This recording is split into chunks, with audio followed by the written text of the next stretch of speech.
Hey everybody, how's it going? Welcome to episode 130 of SMG Viewers Comments. For you guys who are new to the channel, I do 3 shows a week, and every Friday is my Viewers Comments show. That's where I try and answer your questions to the best of my ability. If you haven't already, please hit that subscribe button and the notification bell. Let's get right to it. It's really inspiring that you've been doing this for 20 years and you still aren't above taking advice from other people in your industry. Keep on rocking, Glenn. Of course, you don't improve unless you listen to other people and, check out their ideas and whatnot. Hell, I'll even listen to the gent guys if they've got good ideas.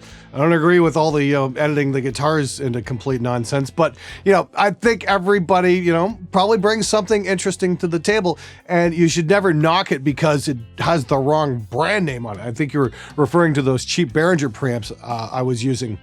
And I mean, that advice was coming from people way higher up the chain than me. So guys who have done, huge fucking records are like, yeah, we use these shitty preamps for the metal tones and they sound fucking killer. Now here's something in case you guys didn't realize it. Even the crappy preamps we have today, like from Behringer and Mackie, they're not crap. Compared to what we had in the 70s and 80s, even the most low-end, inexpensive preamps today are just miles above what we had in those days in terms of signal-to-noise ratio. Just because it's cheap doesn't mean it's bad, especially when it comes to mic preamps. You can do an awful lot with not very much money these days. Hi, Glenn. Might be a stupid question, but could you please clear something out for me? What volume down you need when miking an amp? Because loud volumes are frowned upon when living in an apartment. You need a lot of volume. You need to get the speakers moving. You need to get the cabinet wood involved. So yeah, you've got to push out some volume. For you guys who are in an apartment, I highly recommend checking out the 2 Notes Torpedo Captor. It's a wonderful hybrid system which will allow you to use impulses instead of a live cabinet. And there are some amazing impulses out there, but you still use your tube amp as a front end. It's a wonderful hybrid system. And as far as when it comes to digital, I much prefer a hybrid system to a straight up digital system. So yeah, definitely check that out. I'll put some links in the description below for that one. Hi, Glenn. How do you keep an entire project like an album sounding even and the same? Generally, the bed tracks are all recorded the same way. That's the first thing. The drums, the guitars, and the bass are usually all tracked, at one time. You'll spend 1 day on drums or 2 days on drums, then a couple days tracking guitar, and then a couple days tracking bass, and that's it. It's the other stuff, the vocals, the leads, that kind of thing, that's where you can change things up a little bit. This is a technique I learned way back in 2009 when Frederick Nordstrom mixed the Betrayer album. I was working with those guys and they said, make sure you label all your bed tracks, and then, the extra tracks like the vocals and the leads and all that kind of crap, we can do things slightly different. That way you can, do a template based on one song. You go from song to song to song, and you've got a uniform sound from song to song. The other thing is, don't overthink it. Hi, Glenn. I have a question. Whenever I try to play to a click, the metronome distracts me and I fuck up. And then when I play a drum beat or a backing track, I play perfectly in time, next to no fuck-ups whatsoever. Is there a way for me to stop this from happening? I can't seem to be able to shake this. For me, playing to a click is like doing schoolwork in a noisy classroom. It's just not going to work. That's a phenomenal question. That's actually great. I love that. If you watch the Megadeth home video of them doing the Euthanasia album, it looks like, Max Norman, instead of a straight click, he had like a samba beat playing or something like that, whereas, kind of shaky sounding, and everyone was grooving out to that. So a straight click doesn't necessarily have to be the be all end all. If you find playing to some kind of a backing groove that will help you track your tracks better, then do that. That's where something like Easy Drummer will come in hugely helpful. Instead of actually using it for the main drum track. But if you want to use that to help map out a song and, get your performances, nice and tight, by all means, go for it. Absolutely. Tell me, Glenn, how often does a band come to you and say, we want to work with you, and turn around a day later and say, hey, we found someone else? Just this happened, and I'm fucking pissed, especially because they chose the other guy based on how he works, not the quality of his mixes. Welcome to the wonderful world of being an engineer and producer. Okay, the first piece of advice I can give you in a situation like that is don't be a bitch about it. Don't complain, just smile and nod, because if they go to the other guy and they don't get a good product, chances are they're going to come back to the guy who didn't freak when they said they didn't want to work with them. It certainly happened with me on a couple of occasions where I'd worked with bands and, they decide, okay, well, the next record, we're going to go with someone else. And it's just kind of like, it's crushing. It hurts. It really sucks. And it's like, what? I didn't do good enough? Well, we want to go with something. That's just part of the business. You got a job, then you don't have a job. But the thing is, be cool about it, because chances are they will come back if they go to the new guy and it doesn't work out as well. Because they're going to remember you, and they're going to remember that you were cool about it, and they want to work with people who are going to be cool about things. I don't say something against it. It's okay to use Behringer for that. But there's nothing wrong with more expensive preamps, e.g. my Focusrite, and combine the signals later on the computer. Actually, I use a mini mixer for that, but one of my Sonic Core software. Boy, did you ever miss the point of that video. Don't mix it in software. That's the whole point. The whole point of that, greatest guitar recording trick I ever learned thing. Take a mixer, submix your two mics on a mixer. That way you get something you don't get in software, and that's saturation. You're adding a little bit of extra oomph into the tone. And yeah, I mean, like, the results speak for themselves. If you watch my greatest metal guitar recording trick video and the Clayman mics trick, you're gonna hear the tones. They just sound massive. They're literally the best metal tones I've ever gotten in my life. Do it his way is a great way to be mediocre. Here's the thing, you can use more expensive preamps. I mean, like, I don't necessarily consider the ones in the Focusrite to be that much better than the ones in the Behringer. Going back to what I referenced earlier, the Behringer preamps are actually pretty damn good compared to what we used to have.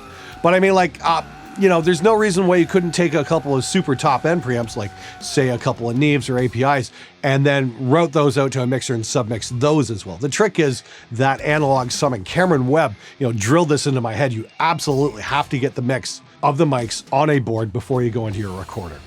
That's where the sound happens. So just use a cheap mixer and ignore what that guy said. Refreshing to show how to not spend a kid's whole summer job earnings on gear. Building on this, do an A-B cheap expensive rig recording comparison.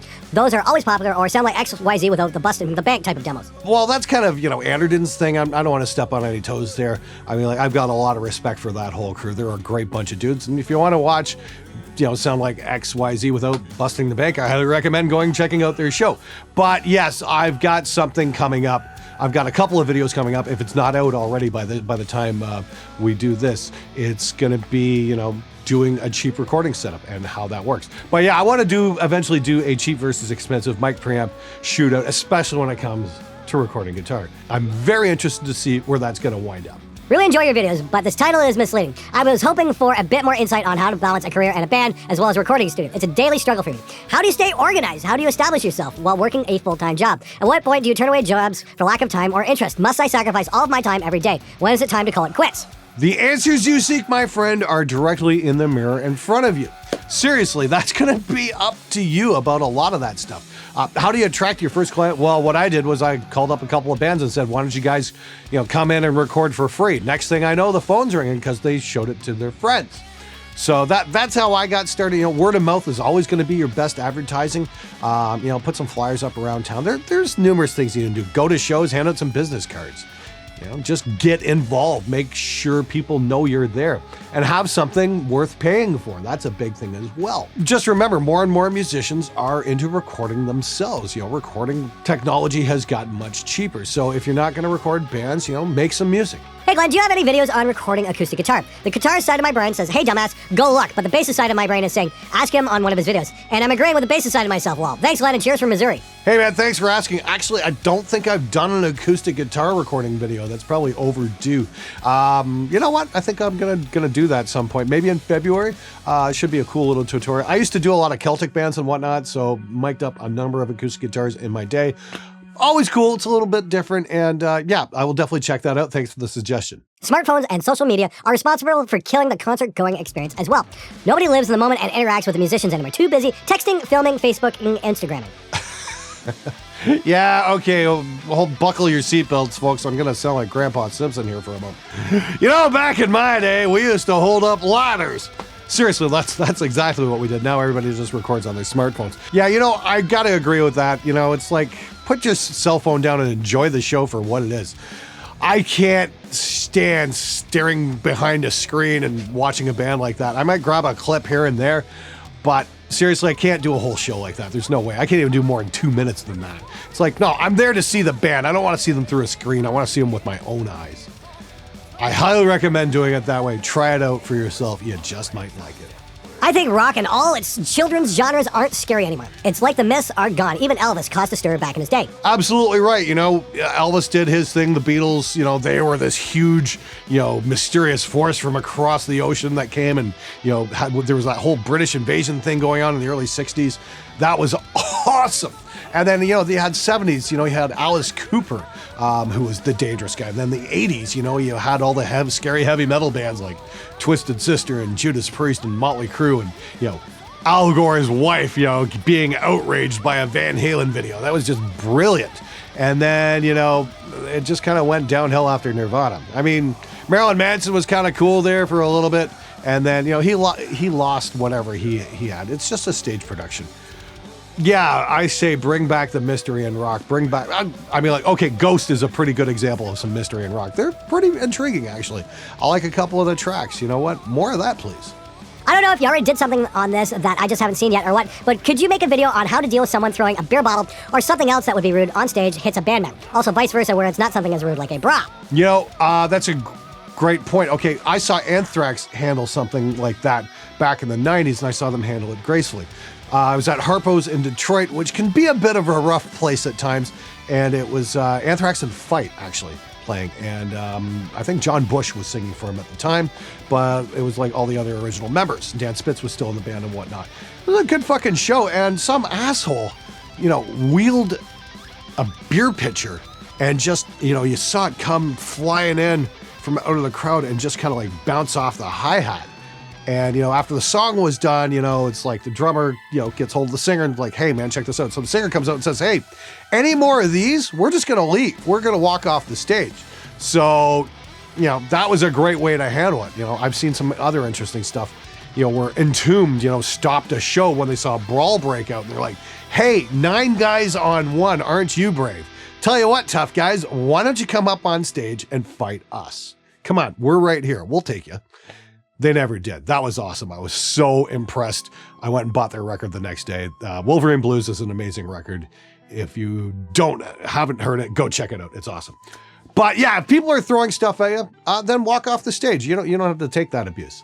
If they're throwing a bra at you, okay, that might be kind of cool, especially if you're a dude or in Steel Panther. It's all about context.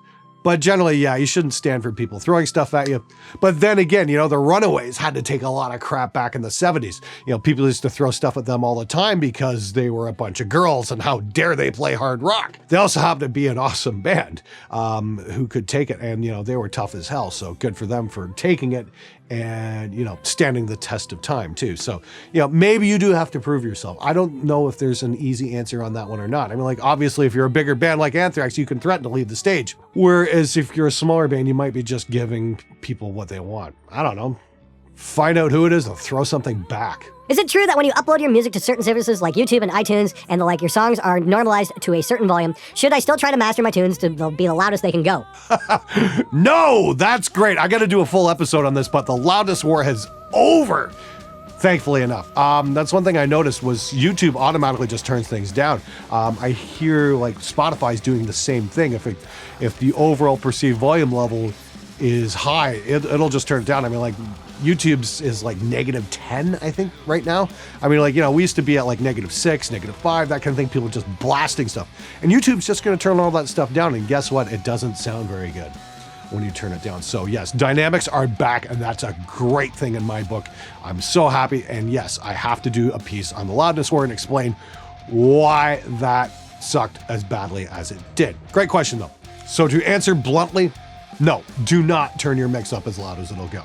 So glad this is your best video ever, in my humble opinion. It could only be improved had you ended it with a quick bass player insult. Hey man, did the best I could, but nobody's ever perfect. Seriously though, I'm glad you guys got some use out of that video, and if you haven't checked it out, please do. I'm going to put a link in the description below and one of the cards as well, maybe on the end screen as well. That is a super important video. It's, what do we call that one? Yes, the greatest metal guitar recording trick I ever learned. And like I said, it was the bigger guys like Cameron Webb and Ulrich Wilde passing on their knowledge to me, which I'm passing on to you guys. I highly, highly recommend checking it out if you're into recording guitar. All right, everybody, that's it for this episode. Thank you so much for watching. As always, leave a comment, leave a question, and I'll try to get that on the show if it's awesome. If you love the show, please hit the SpectreMedia.ca shop and grab a shirt like this, like the Lead Guitar Players Toolkit. It's done by Jason Rains, and it's freaking awesome. It kind of explains what everybody in the band has to deal with when dealing with somebody who's a shreddy guitar player. Yay. Anyway, make sure you hit that subscribe button. I'll see you guys next time. Take it easy.